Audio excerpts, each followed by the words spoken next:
Сергей Ахэй, есть легенда о том, что хори-буряты когда-то покинули остров Ольхон. Изучение истории бурят – это сопоставление исторических фактов с нашими устными преданиями, которые не возникли на пустом месте. Один из примеров такой кропотливой работы – недавно вышедшая книга Анатолия Хантуева «Родословная история верхоленских бурят». Итак, читаем.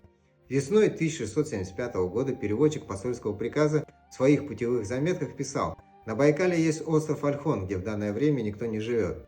Эта запись подтверждает факт начала миграции хиритов и буагатов при Ольхоне с 1685 года на освободившейся территории хори-бурят, которые ушли за Байкал, оставив осколки своего племени среди хиритов и буагатов.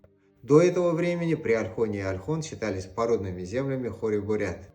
В книге также описаны исторические факты, послужившие причиной ухода хори-бурят, а также другая полезная информация, на мой взгляд, просто необходимая для целостного понимания нашей с вами общей истории.